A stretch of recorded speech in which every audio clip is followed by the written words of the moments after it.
right.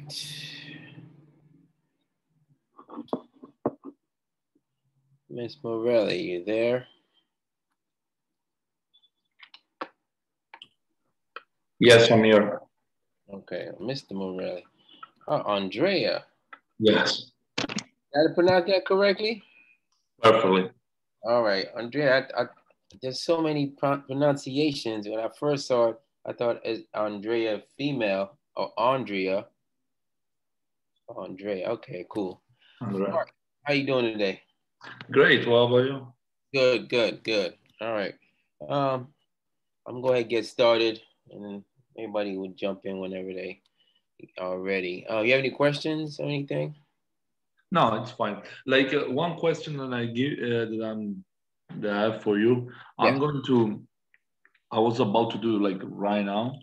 Mhm. I'm about to email you my case study and my final draft, my final paper. Oh yeah. Okay. Because I sent you the wrong one. I was working today. I just get home for the Okay. class. No So I'm worries. going to as soon the class finish, I'm gonna send both to you. Okay. Sounds good. Perfect. That works. All right. All right. So this week we're talking about materials requirement planning and enterprise resource planning. So one of the things that are essential to production, of course, and operations management is, of course, your materials, right? And your inventory, and how do you manage your materials to make sure that you stay, on schedule with your production and not, excuse me, not fall behind because of not having the right materials necessary on hand for your workers and stuff to, be able to do their jobs, right? So there's certain parts or materials that you're going to have to use, or you're going to have high usage in. And so depending on what those parts are, right, you'll have what you call a um, a PEB, or sort of pre-expended bin. Basically it's a inventory of parts and materials that are constantly in use, that you're not going to be reordering a whole lot of, because they're very high usage parts, and so you know that you're going to go through a lot of them, so you have them on hand ready to go, right? And then there's what you have is other thing you have is dependent demand items, right? More raw materials and what we call WIP parts, work in progress parts. Okay. um, so when you look at those particular types of parts and items, those are dependent demand, right? And really, when it comes down to it, they're driven by the schedule, right? Or we call the master schedule. And the master schedule really is the whole outline or the timeline that we're using to, fulfill our particular, production, plan, right? And so if, production takes a week or whatever, or 2 weeks, for a certain part, then you'll see it on the master schedule. The master schedule will also be more, encompassing and higher level in nature, right? So we'll have the schedule for like maybe a week or two, a month, right? And basically we'll lay out the plan as to how we're going to do this production, as far as, how much time it's going to take to produce certain parts, how much time it's going to produce to assemble, how much time it's going to take for a certain part to come in, and for us to start, work on maybe a phase two of a project or that kind of thing, right? And so you have to make sure that we have a good handle on our MRP, right? On material requirements planning, right? Because this is an essential piece. This can totally, hold up your total production line, right? Can hold up, you making money or revenue as a business, and you don't want that. You don't want your business to stop because of shortage of supplies, right? If, for example, if we look at Ford, and the Ford, the car company, and we look at some of their operations, and they've had to stop operations of the F-150, which is their most popular vehicle, right? It's the truck. And so they had to stop production because there's a shortage, or a lack of parts that they need for the motherboard and some of the operating systems in the vehicle. And so they've had to stop making the vehicle. And so because of that, there's a scarcity that's created in the market by not having, you know, the parts. They can't produce more of the vehicles. And so now people are basically on a wait list waiting for the vehicles due to parts, right? And we don't want that. We don't want it to be materials that cause us not to, you know, meet the customer demand, okay? All right. So next thing that we gotta have when it comes to your parts, or your MRP is the BOM, right? And that's all the bill of materials. And all the bill of materials, it's the itemized list of all the parts, okay, that you order or that are required for a particular job, right? So if someone says, where's the BOM? They're looking for the list of things. Hey, what are all the materials that I need to do this job, okay? And so that's a regular part of, you know, production. It's a regular part of inventory management, regular part of supply management, to be honest, right? So the schedule, right, is offset based on lead times. Okay, so what that means is that when we look at, where did that come from?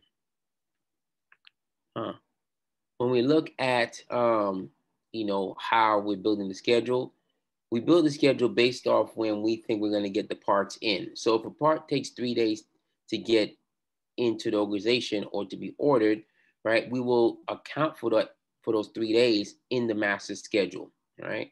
And so that we know, okay, the master schedule is, who had, somebody else have control in this? Sorry, Andre, something weird came up and I'm trying to figure out what's going on. Yeah, so the schedule is the one that kind of determines how the master schedule looks like, but that's based off of the part scheduling, right? When do we get the materials in? How long is it going to take to get shipped? That kind of thing, right? And that will help us to set up our master schedule and make it so that we're not wasting any time when we could be doing other things as part of the project or some other things that we could take on or other tasks, right? Materials, the MRP normally is a push system, right? Because the push system basically is going to push material into the process, okay? And so because it's always changing, right? Because the master schedule is constantly changing, we just want to push material, okay? We don't want to necessarily, you know, wait for a change to happen, then order it, okay? Because that's not going to work. If we did that, then nothing would get done, right? Because if it's always changing, there's always something that needs to be added, right? And we don't plan for the definites, all right? If we don't plan for the constants, then we're gonna have trouble. So there's a push system that is going to be implemented as far as the materials go, because the master schedule is changing, but it's not necessarily always changing because of parts. It may be changing because of, you know, timeline. It may be moved up forward, right? Maybe we're ahead of schedule, or maybe we're behind schedule, or we have to just take a pause, or maybe focus on one particular phase of or one particular planning aspect of the schedule. And so you have a push system that gets your materials on deck, right? And then once they're on deck, they're there. You know we're going to use them, right? Because they are, you know, the parts that are required for what you would call it, for the production of whatever it is we are looking at. Okay, so here we're looking at the closed loop system, right, of an MRP system. Okay, this is my way. All right, and so basically standing operating procedures. Okay, SOP, forecasted demand, master schedule. So this is kind of how the flow of the process goes when we start off on our production, right? And trying to figure out, okay, how do we go ahead about building the MRP, and then, you know, incorporating, you know, the parts and the things that we need into the master schedule, and then from there getting everything in line. Okay, so you can tell, you know, firm orders from customers, system plan, stock replenishment, right? So first thing, you got to get the demand, right? What is it that the customer wants, or, you know, the system plan, or whatever it is, stock replenishment, okay? And it goes to the master schedule. From the master schedule, we kind of do a parts explosion, right? So we look at, okay, exactly like what is it that we are getting, you know, specific parts, itemized inventory, right? Which is the BOM, which feeds into the MRP parts explosion, right? Inventory records. We look at the inventory records because we want to know what do we have on hand already, right? What do we want to have and how much of it do we have and do we need to reorder, right? These are the most important things. We don't want surplus parts just sitting around doing nothing, okay? Parts, although they may be, sitting, they should be allocated to a job, okay? They should be allocated to a job. We should know, hey, I have 100 parts, 50 are going to this job, 50 are going to that job. I shouldn't have an extra 50 just sitting around doing nothing because now I'm wasting time, okay? And so we don't want that. We want it to be, hey, we have, what you would call it, 100 parts. We know what they're allocated to, and that way we know, okay, we don't need to reorder any as of now because we don't have a job that requires the parts yet. So we have to make sure we check the inventory records, right? And that leads me to another point of having proper inventory management, okay? Inventory management is crucial here because if you don't have proper inventory management, you look at the inventory records, and if the inventory records aren't being maintained well, you will think you have a certain amount of things when you don't, right? And then you may not order it, or you may order more of it, and it's to find out that you don't have enough or you have too much, right? And so inventory records are extremely important, but they really bleed into or are a smaller subset of inventory management, okay? You have to make sure you know what you have, and if you need to get more, reorder points and that kind of thing, okay? So you can see this process goes back and forth here between purchase orders, shop orders, kind of the same thing, all right? You go to suppliers here, get your raw materials, operations, and then the product, okay? And so all this stuff is internal to the organization as to how they manage, their MRP system, right? But you can see all the components that are involved are really about what the need is, right? The design of the need, right? And then the production and then end of the product that is going out to the customer. All right, I'm not gonna look at this one. Okay. If you have any questions by all means, just stop me. Okay, so some of the MRP elements, right? Like I said, master schedule, which we looked at already, bill of materials, which is the BOM, which is basically the itemized list of materials that's necessary for the job, and the inventory records, all right? Capacity planning is one of the outputs. Basically, we need to figure out how much can we produce, right? If we have 80% of the machines going on, 80% of our workforce going, what does that mean for our capacity? If we're at maximum capacity, what does that say about our production, output, okay? How much can we produce? So capacity planning is important because you want to know how much you can produce, what your minimum are and what your max is, because you don't want to buy materials or have materials on hand that exceed your capacity, all right? If you can't build 100,000 cars, you shouldn't have materials for 100,000 cars, okay? And so you have to look at your capacity, look at the capacity planning. And capacity planning is also important because it gives you an idea of how much production you're going to be doing, all right? How much manufacturing are we going to be doing? If it's the holidays, then, probably more production is going to be ramped up, right? Because it's seasonal, right? For certain things.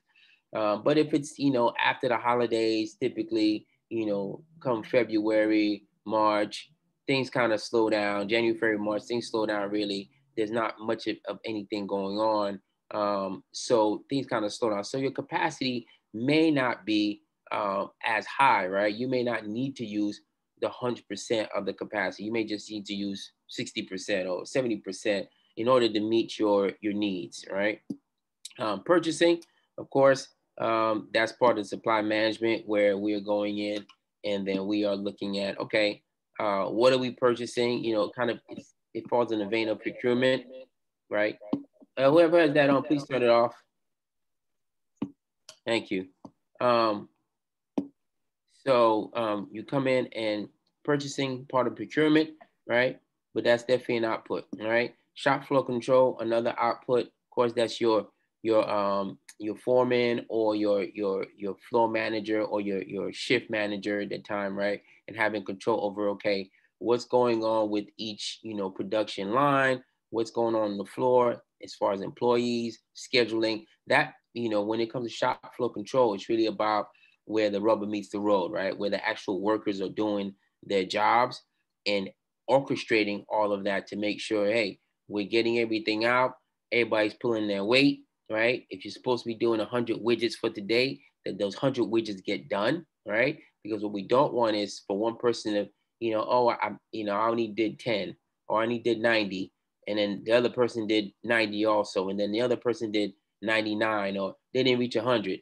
That starts to build up, right? Exponentially, that starts to build up. And next thing you know, you're short, 1,000 units, right? So shop floor control is an extremely important aspect of what's going on, right? So here's an example real quick. We have a table here, and this is something that you would see at IKEA or any furniture store, or Walmart, or wherever you would get a table from, right?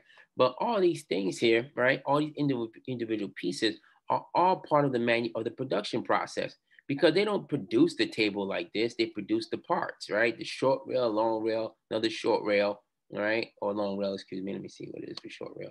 That's a leg, okay? And then the top. And then all those pieces get put together as an assembly, right? And then that makes the table, or they get packaged together along with the screws and the bolts and the nuts and that kind of thing to the consumer, and then the consumer will put it together, right? But when you start looking at, okay, how do we, get all this together, right? All right, so let's look at, this product structure, right? Week one, or 1 week, I should say, right? The table should be done. Okay, this is what this is inferring, right? Table, which is an end item, right? 1 week. Okay. Again, assembly, leg assembly, one leg, okay, 1 week. Top, 1 week, or 2 weeks, excuse me, right? You see short rails 2, 1 week, long rails 2, legs 4, right? So you see everything should take a week, right? So what this is telling me is that all this stuff can be done simultaneously, right? For the most part, right? The top is what's going to take the longest, right? So maybe I will start with the top first in my production process and then follow up with all these other things later on down the line. But at the end of the day, the end item of the table should take 1 week, all right, to complete, all right, to put together, to have, right? So that means that's definitely telling me, hey, I will start this top here first, right? Get that done because that takes 2 weeks. And then once week one is down on this, then I'll start the process of all this other stuff. And then boom, I have my table at the end, right? So just a very simple example, but it's very crucial in the sense that, it's simple, but this is what's used in IKEA, all major, manufacturers that make items that need to be assembled, right? And if it doesn't need to be assembled by the end user, it's assembled by the company itself or some other, third party, right? All right, so here you have an indented bomb, and basically all it's telling you, the level, right? So again, level 0 is my start point, okay? The table, the end item, okay? Level 1, leg assembly, okay? Level 2, two short rails here, okay? Level 2 here, legs 4, and level 1, top, and that's just a one, one top, okay? So all the levels are telling me is saying, hey, you know what? In order of precedence, right? What do we need to kind of get together first? Okay. So we know 0 is the starting point. So we're not necessarily worried about that, or the ending point, I should say. We're not worried about that. But the leg assembly and the top, right? We should definitely be looking at because they're level, right? They're level 1. So that's telling me, hey, we need to get those things going first. Make sure that we have the parts and everything we need for this for sure. Because if we don't have the parts for this stuff, then more than likely this is going to hold us up. In addition to not having the ability to finish this is going to hold us up. Okay, these other things will not hold us up per se, not in relation to the level 1 stuff. All right, so here's a little more detailed layout for everything here, right? And so as you can tell, I'm sorry. All right, so as you can tell, you have your tables and all your columns here gross requirements, scheduled receipts, ending inventory, right? You have your on hand, your lead time, right? Okay, lot size, and then your safety stock, all right? And safety stock is basically what you have as far as materials on hand that, you know, are kind of like a backup sort of, right? What's your starting point on your inventory, okay? All right. Skip that, I need that. Okay, so based on the previous slides, when we look at the gross requirements in level 2, comes from the master schedule, right? Again, most things are going to come from the master schedule, but the table itself, oh, Jesus. Okay, the table itself, because it's the level 0 and it's basically the end product, right? That's going to come from the master schedule as telling us, okay, when is it supposed to be done? That's going to be on the master schedule. Table is going to be done. 1 table, 2 table, 3 tables, whatever it is going to be done, all right? The gross requirements, again, in level 1, come from the plan order releases in level 0, all right? And so as if you get into production management and operations management, you'll have a better sense of all this stuff and what this stuff kind of really, you know, means and how important it is, right? And it really becomes an art and a science because you'll have it down that it's not really going to, you know, require a lot of mental thought. A lot of things are already going to be, you know, automated, right? The computers and softwares and AI and all this other stuff, you know, are going to facilitate this whole process for you, right? And so as it becomes more and more, you know, just a regular day-to-day activity, it really doesn't turn into a big deal. When it turns into a big deal is when you're producing multiple product lines for different customers, right? So think about like Coke or Pepsi or something like that, right? A company like that that's producing a variety of different sodas, right? And so the production line for each one has to kind of look different, okay? And so again, that all becomes routine, but at the same time, as it becomes routine, there's a process for each one, and each one has its own period of time that you need to take to maybe switch out certain parts. You have to switch out ingredients because they don't have a production line for each and every product. Okay, just to make sure you understand that. A lot of companies, they have 3, 4, 5, maybe 6, you know, production conveyors, right? Production belts or production process loops. And so within those 5 or 6 production loops, they're making, you know, hundreds of items, okay? The thing is that most of the items have the same base materials. And so because of that, we can facilitate making a variety of different things, but within a certain stage, we may have to change, you know, a certain product, right? So at one point I went to, had a job offer for this company called Pellegrino. I think it is Pellegrino. Yeah, Pellegrino, something like that. But basically, they made all the cheese that goes on all the pizza. Domino's Pizza, Pizza Hut, Papa John's, Little Caesars. They made the cheese for those companies. But the way they did it is every, you know, company had their own recipe for their cheese and the way they wanted the cheese, right? And so in my mind, I thought, okay, well, we have 4 different, you know, conveyor belts or 4 different production lines for each cheese. And that wasn't the case. What we did was 2 cheeses were on one line, 2 cheeses were on a line. And then what we did was when we were going to make Domino's cheese, we made Domino's cheese. Like we would do Domino's cheese for like 3 or 4 days straight. And then boom, we would clean out the machines and then we would replace the machines with the new ingredients that were for Papa John. And then we make Papa John cheese. And then we clean that out and then we go back to Domino's. And then if we want to make Little Caesars cheese, we go over to the next conveyor and do the same thing for Little Caesars and for, you know, Pizza Hut, whatever the case may be, okay? And so you have to understand that, you know, the plant itself is not necessarily built, you know, to do things individually. It's there, and they make make it multi-use. Okay, they make it multi-use. All right.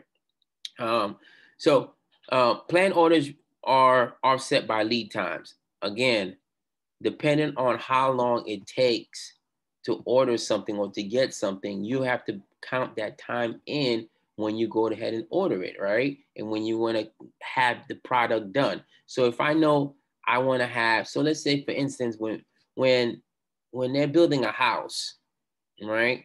A lot of things are pre-ordered, right? And so and taking into account the lead time based on the COVID, all right, and the situation we're in, the lead time for lumber and for other things now is, 5 to 6 months. Okay. And so, and that's, I'm just making a guess. I don't know what it is for real. But it's 5 to 6 months. I'm sure it wasn't 5 to 6 months prior to COVID, right? But things have changed. And so if I know it's going to be 5 to 6 months before I can get my lumber or get all the stuff I need, right? I'm going to order it, right?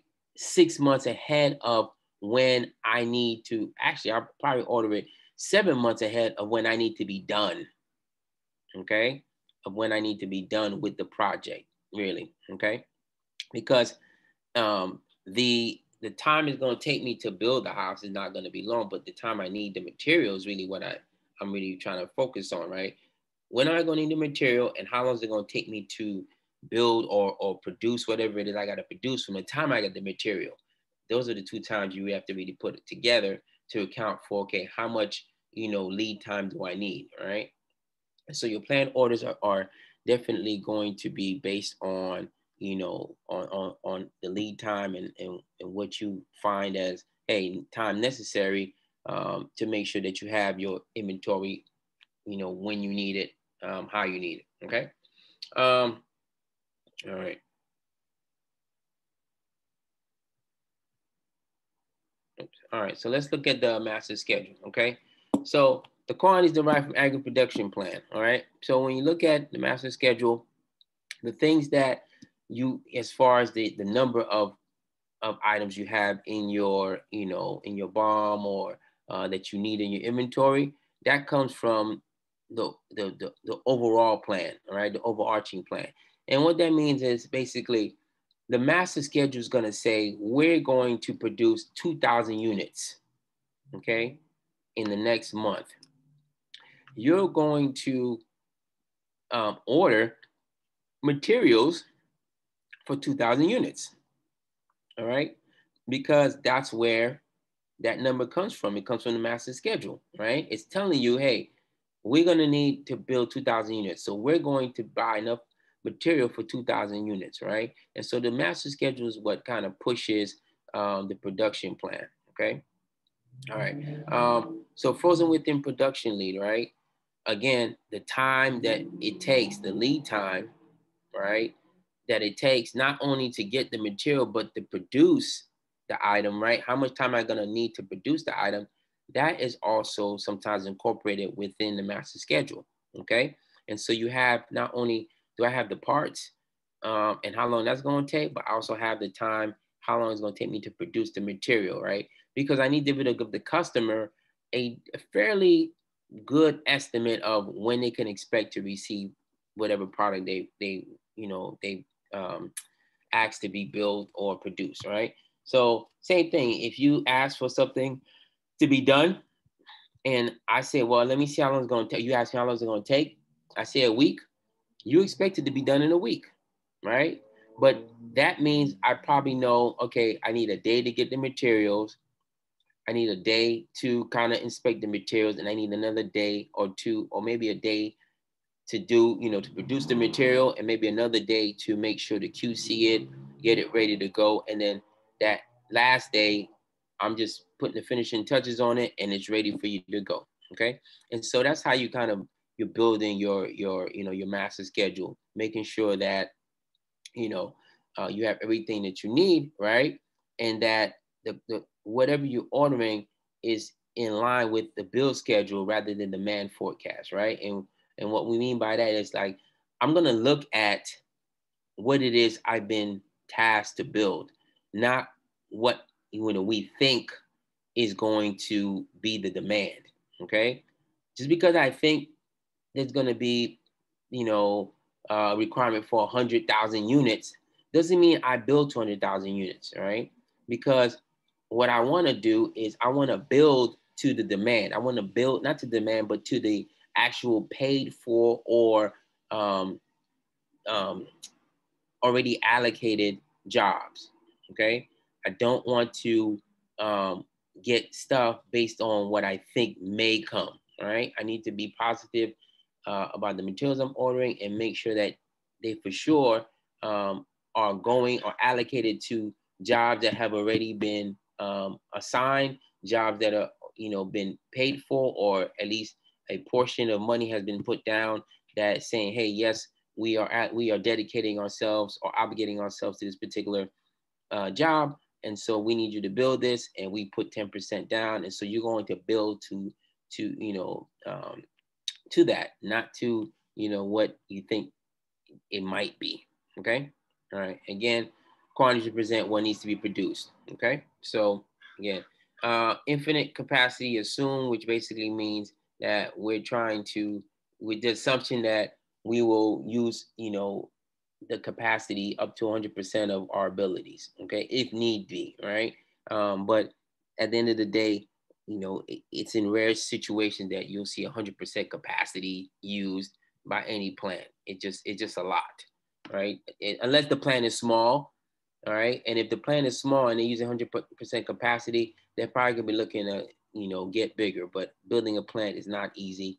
It takes lots of money, and plants and things are always changing because people's taste and preferences change, and so you don't want to build a plant or infrastructure that is not configurable, right? And what I mean by that is that I need to be able to change it. I need to be able to modify the production system, the production infrastructure. So you don't want to get anything that's so rigid and so um, uh, not stuck, but so so fixed that you can't adjust and adapt to different things. Right. All right. So let's get back to the BOM here. All right. So like I said, the BOM is basically an itemized list of the materials and in a more detailed way. Okay. And so it lists all the parts. It normally has the dimensions on the parts. Sometimes it depends. If you go to the second sheet, on the first sheet at the top, it'll just have the number, have what the material is or whatever the part is, and it'll have how many of that part there is, right? Sometimes it'll have the cost on there, sometimes it won't, okay? And so the purpose of the BOM is twofold. One, for the organization that is producing, the particular item, I just want to make sure that what I ordered, I got, okay? What I ordered, I got, right? So, and for the people that are providing the supplies and the materials, is to make sure that they deliver what it is that they said they would deliver, and also to account for their inventory, right? And so on both ends, we're accounting for inventory, and it's a check and balances because there has to be a receipt of the BOM, right? There has to be a receipt of the material. So the BOM is used as a receipt and saying, hey, I checked the BOM out, right? So before materials are received or accepted, every receiving or receiver in the shipment department or the receiving department checks the BOM out on everything, right? We check the BOM out and then we compare it to what it is that we have on hand, right? We compare it to what we actually received. And if there's something wrong with the material, right? Sometimes material will come, defective. There'll be missing things, right? This is where you get to say, hey, this is missing, this is broke, and you don't accept it. Because the minute you accept that material, it's yours and you're going to pay for it, all right? And the BOM serves as your opportunity to say, look, this is not acceptable here. This is not within specs, all right? Or we have too many of these, we didn't order this, we're not going to pay for it, or we don't have enough, or we asked for this variant, but we have that variant, okay? Because SKU numbers or whatever the case may be very similar in nature. So there's a couple of things that may happen, right? And so the BOM is also used to kind of update, um, changes with on the particular item, right? On the final product, right? Because the BOM may say, you know, we're going to use two microchips, right? And so that may tell you, oh, okay, so we're not building, you know, MacBooks. We're building Mac Pros, right? Because you can look at the BOM and you can kind of tell as to, all right, what's going on and what are we building, right? Based on the bill of materials, okay? And so it gives you an idea, again, of how long it's going to take to build something, what production line we're going to be using, you know, with the facilities, the manpower associated with, you know, with the build, right? It gives you all that stuff. So the BOM is a very useful and instrumental tool when it comes to, you know, the MRP, right? Inventory records. I can't really stress this enough when it comes down to inventory records, especially as you start to grow as a company. You have to make sure that your inventory records are, you know, impeccable. Okay. This is where companies lose lots of money. Okay. Lots of money. Either, you know, mismanagement of the inventory, right? Or, you know, poor accounting of the inventory. Just, you know, admin errors. Okay. And so when we look at the inventory records, we have the item master data segment. Basically, excuse me, you have the information that's always constant: part number, the cost, you know, the SKU, that kind of thing, right? And so it identifies the part, right? It identifies whatever part that is, where it's at, okay, in my warehouse, right? Who the supplier is, has all that information on there, right? Then it has the inventory status, right? So basically, all right, what's the plan for the material? Okay, what's the plan for the material? What's the plan for that particular item? And like I said, you're not gonna have material just on hand and not have it allocated to a job, right? Or at the very least, you should know, like, okay, this part goes to XYZ, right? And one part can go to many other end items, okay? Like a screen, right? A monitor. The monitor, you know, is something that's necessary in every computer, every laptop, right? So that part itself is going to be, you know, we're going to have plenty of those, and we're going to have that allocated to a variety of jobs. But again, we're not going to have so many that is going to exceed the production level, because maybe, you know, a new screen comes out, right? Or maybe, you know what, I want to build touch screens and not just regular screens, right? So I don't want a bunch of screens that I don't want to use just sitting there and not being utilized, all right? And so you have your inventory status segment, you have your subsidiary data segment, right? So it gives you the history on the part, right? And how what the demand's been looking like, right? And how is it on back order? Are we, you know, pending any orders? Do we need to order more, right? Those kind of information, right? And then demand history is important because it shows you, again, how often do we use this particular part, all right? And if we don't use this part a lot, then we may want to go back and say, okay, well, if we don't use this part a lot, what does this part facilitate? Like, what end item does this part go to? Do we need to stop making that particular product? Because if we're not using this part a lot, which is a major part of this product, that means that we're probably not selling it, or there's no demand for it. Okay, there's no demand for it. And so if there's no demand for that product, then we can get rid of that product, bring something in new, or we can allocate funds to something else. But that also has a trickle down effect to where if I eliminate the product, I can eliminate all the parts associated with the product, which would save me money, right? If I'm going to discontinue that particular product line, right? And so it's important that you have, you know, an understanding of the demand history and where, you know, orders stand and that kind of thing, right?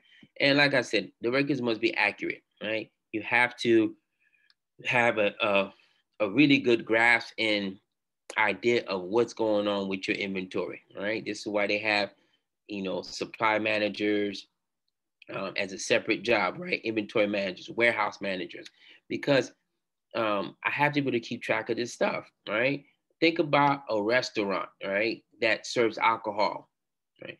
You don't think that they keep account of all the bottles of alcohol that they have purchased? They keep a very diligent count of all the alcohol, because every bottle that they buy is money. Okay. And so if I buy a bottle, if I buy, in bulk, of course, you're going to buy in bulk. So if I buy 10 bottles of vodka from a, manufacturer, right? And I get it at discount, right? I get $2 a bottle, right? Every bottle of vodka for the company or for that restaurant, it probably is $200. Okay, that's kind of how it goes. All right, I bought a bottle for $2. I know that bottle is going to get me at least $200 worth because it's 40 pours, 40 pours at $40 a piece or whatever the case may be. That gives me $1,600, whatever it is. Okay, and so I know that bottle is worth a certain amount of money, right?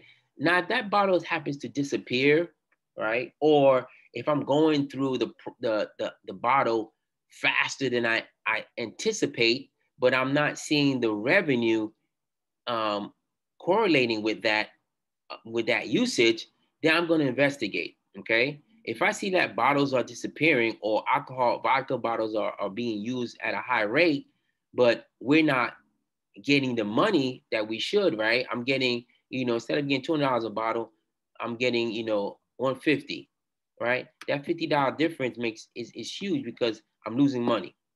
Okay. And so making sure that you do a count every day, it depends what it is, right? At least once a week, if not once a week, twice a month, you're going to do a physical count. Okay. So you want to keep track of what's going on with your product. All right. When I was in the military, I was in charge of the armory, and the armory is where they keep all the weapons and that kind of thing. Right. And every day before we open the doors, all right, my guys would go in and they would inventory every weapon. They would count. They would do a sight count. All right. There'd be two of them. They would go read off the serial numbers of every weapon and then make sure that, hey, it's in here. Okay. I have a record. Is this weapon here? And it's in its proper place. Okay. It's in its proper place. The serial number matches, and the serial matches the person it belongs to. Right. We do that in the before we open, and we would do that when we closed. Okay. Now, I had, let me see, give or take about 2,000 weapons. Okay. I had 2,000 weapons. So every day I counted 2,000, not me, but the folks that work for me. They counted 2,000 weapons in the morning, 2,000 weapons at night. All the bullets that we had, counted those too. Okay. And so that made sure that I had everything that was supposed to be in my armory. Right. And there were situations where, people would come get their weapon to go shoot, practice their target training or whatever the case may be. And they would be late, or the weapon wouldn't be back in the armory, right? We have to wait for the weapon to come back because they don't get to keep it. But at the same time, if there's an admin error in which someone puts a weapon in the wrong spot, in the wrong slot, right? I've had to, actually call my boss and have him actually shut down the base because I'm missing a weapon. Okay, that's how crucial it is, in certain industries where they have to shut stuff down because something is missing. Think about a plant that has, dangerous chemicals or dangerous, elements, right? Like uranium, plutonium, those kind of things. Those things are inventoried on a regular basis. And so if something is missing, right, or even a portion of it is missing, okay, there's going to be a count of it, and there's going to be a suspension of work, or whatever anybody's doing is going to get stopped because we have to account for these particular items. All right. Oops, okay. All right. So capacity plan, like I said, all right, basically it's to figure out, okay, what can I do? What's my capacity for my organization, right? How much can I handle? And once I know how much I can handle, then that helps me schedule properly, right? So you see the question, is there enough capacity to produce as scheduled, right? And so it's kind of a good problem to have if you have, more production needs than you have capacity, right? you may lose out on some market share because you can't, feed the market enough. But when you look at your capacity, it really is there to make sure that, hey, this is how much I can produce. So make sure that the master schedule can, is set to the capacity. All right. Because there's no point in setting a master schedule if I can't, really fulfill it. Okay. If I can only make 100 widgets in a week based on my capacity, then my master schedule needs to represent 100 widgets for that week. Okay. It can't represent 200 widgets because I can't produce 200 widgets because I don't have the capacity. Okay. All right. 2 methods for capacity planning, right? You got shop loading, which is basically assign the work to work centers, right? And you got finite capacity scheduling, which looks at, what are my resource limitations, okay? As far as like, do I have the necessary material I need? Do I have the workforce that I need, right? Do I have the money that I need, okay? So money is a big deal when it comes to capacity planning or just to production in general, right? Because I have to have materials to go ahead and build and get what I need. Most times, the money that is being used to get the materials is money is coming out of the company's pockets, right? They're fronting the money, knowing at the end that they're gonna get the money back and a profit, all right? But they are fronting the money at the beginning, right? And so you have to look at all your resources. What's gonna stop me from doing what I need to do, okay? So you have to consider all your resource limitations. It's crazy. All right, purchasing. All right, another major part of the whole MRP process. Okay, you basically are keeping track of what's ordered. All right, what's come in, what hasn't come in, what's on back order. All right, contracts and that kind of thing. Okay, talking to suppliers, letting them know, hey, this is what we're looking at in the next 6 months. We're gonna, we're going in with a new design. We're doing something different. And so, we're going to need this, this, and this. That gives them a heads up and lets them know, hey, okay, they're going to be doing, X, Y, Z. So we need to go ahead and start procuring these parts, right? Or making this material for them, okay? And so when it comes to purchasing, you're really looking at, okay, a relationship between you and all the suppliers, right? And you have to be very well organized, have good time management skills. You have to be attentive, right? And just open to communication because you are going to be dealing with the suppliers in a huge way.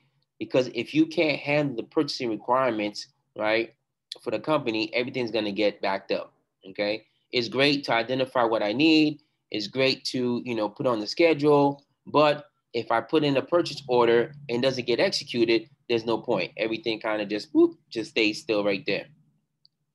All right. All right. Shop floor control. Excuse me. We got shop floor control. Okay. Purposes to release orders to the shop floor. Okay. Manage the orders for on-time completion. All right. Again, set job priorities, manage lead time. This is basically the person that, is on the floor and managing all this stuff, right? It be your shift manager, it be the plant manager, or maybe not the plant manager, but the line manager or the line person, okay? They're managing the shop floor, making sure that everybody's doing what they're supposed to be doing, and that, hey, if we have something that is hot and we need to get it out right now, how to re-expedite or reorder things, right? Okay, hey, John, I know you're working on this, but guess what? We're going to shut this line down. We're going to move on to this line because we need to get it out. Okay.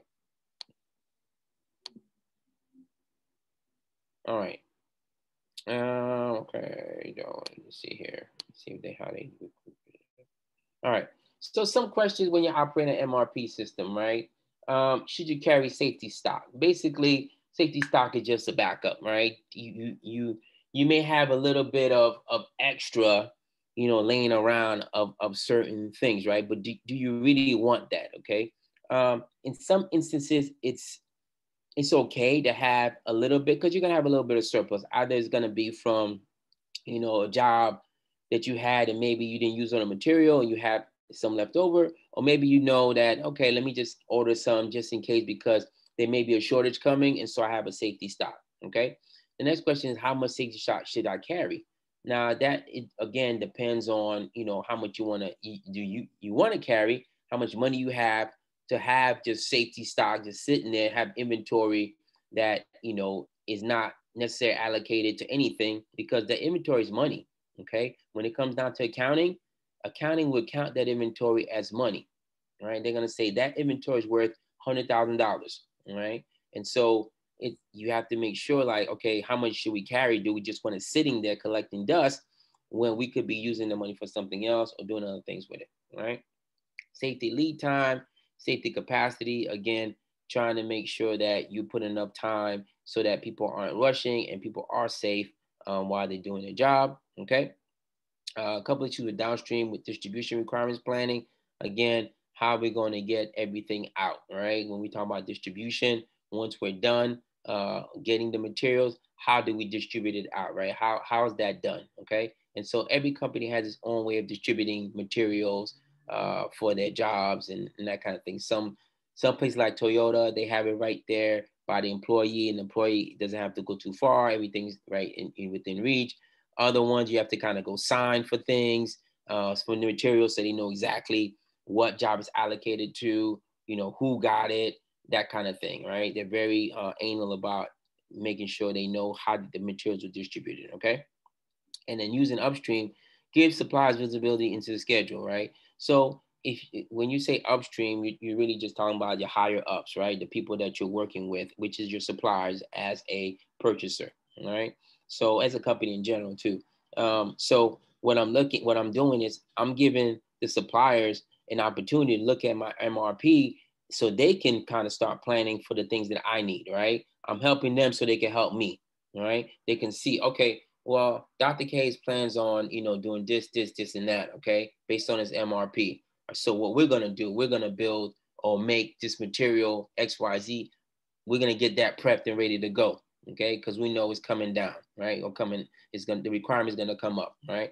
And so let's go ahead and get that ready so that as soon as he asks for it, boom, we can get out the door and there's no lead time, right?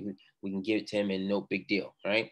So it's not necessarily giving away any secrets or anything like that. You're just letting the suppliers be, you know, privy to what your plan is, right? And how you're going about, you know, with your resource planning, so they can do a better job in helping you and providing you the things that you need, right?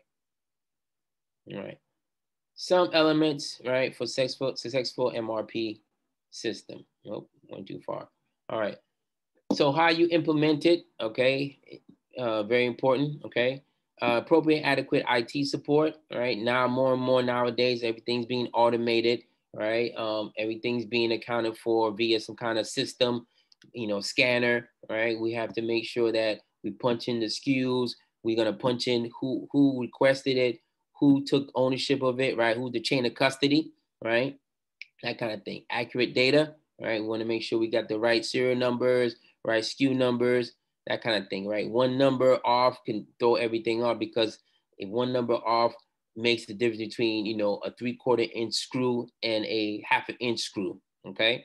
And so now you ordered the wrong thing based off of one mistake that you made, basically a number, right? And now we have a 10,000 3/4 inch screws, but we need 10,000 1/2 inch screws, right? And so you have to be very meticulous and make sure that, you know, you have that that data correct, okay? Management support, of course, goes without saying. You need the support of your team and your boss and the company in general, right? To know what's going on and to make sure that, hey, when you need a little help as far as maybe talking to the supplier or talking to the supplier's boss, that they have your back because you really need something for a particular project, that you have some support from the top, okay? User knowledge, okay? Definitely everybody needs to know what's going on and what it is that we're building or what it is that we're producing.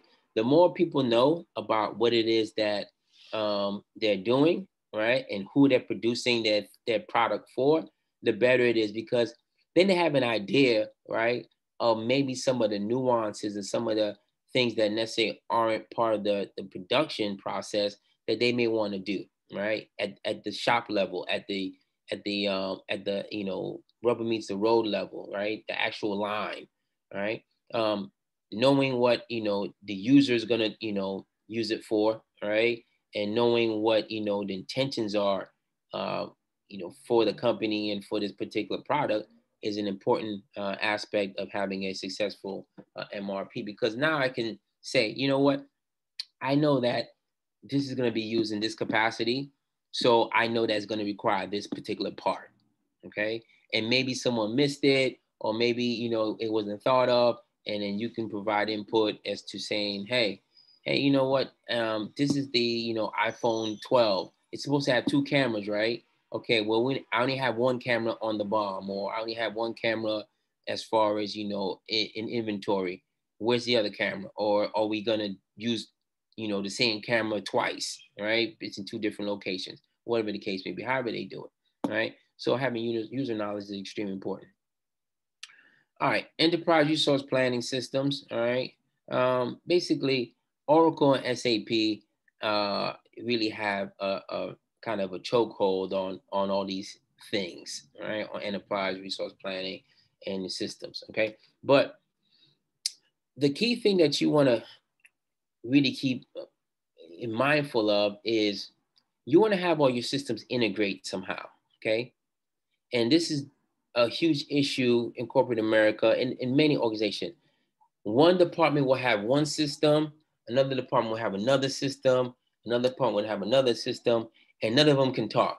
None of them can see each other, none of them can understand what the other one is saying, right? There's no interface, right? And so you want to make sure that all your systems can integrate and interface with each other, okay? And usually that's done through, you know, like I said, a common database. Where are we sourcing our information from? If where we're sourcing our information from is from the same place, then we should be good to go, right? We don't want different data banks being held by each different entity, okay? Marketing shouldn't have a different database than operations, right? Operations shouldn't have a different database than accounting or, IT or whoever, right? They shouldn't have a different database. It should be the same database. And even if the systems themselves don't interface because, you know, they do different things, at the very least, we're getting all our information from the same source, right? And so if there's a mistake in the database, right, and we're all using the same database, the mistake will be the same across the board, right? We'll say, hey, the database said that we were using 1 inch, you know, bolts or 1 inch screwdrivers or screws, but that's not correct. We're supposed to be using 3/4 screws. We need change in the database, right? In the root. And so that will be across the board where say everybody should have the same mistake, right? No one should be able to say, hey, oh, I know it said, you know, 1 inch, but we figured out it was 3/4 inch. And then they're like, well, how'd you do that? Well, we have our own database. Why are you using your own database? All right. It should come from the common database, which normally comes from operations. All right.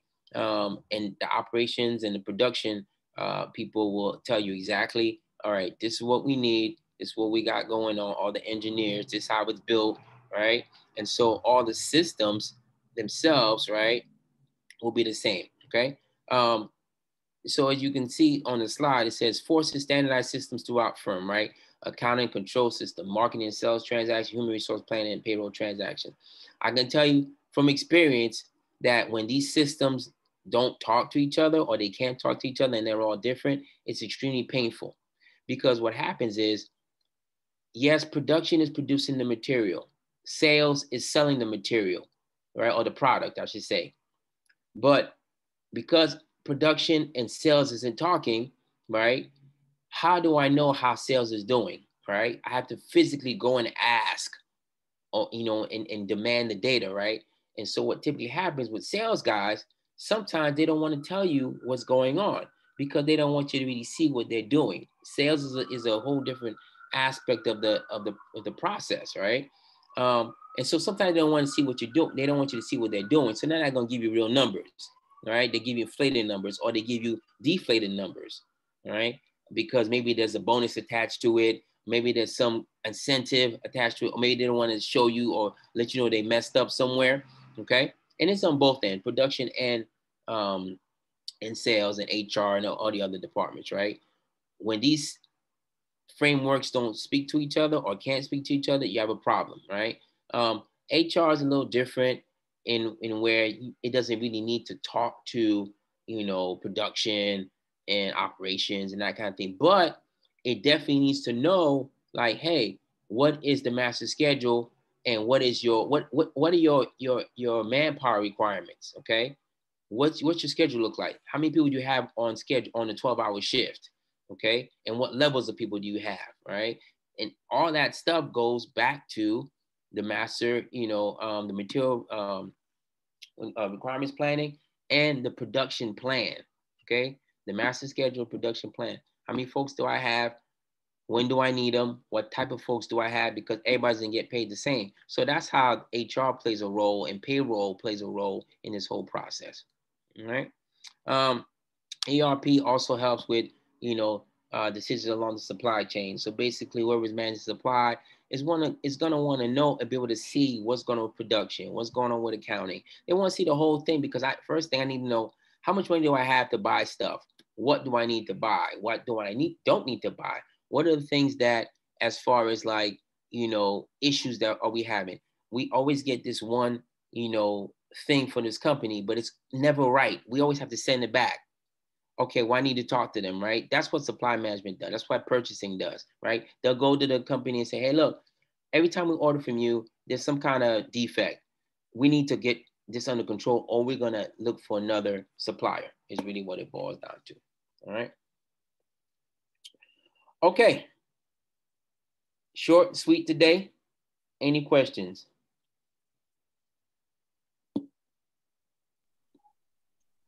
No, for me, it was okay. Okay, appreciate it. Wayne, any question? Moet, any questions?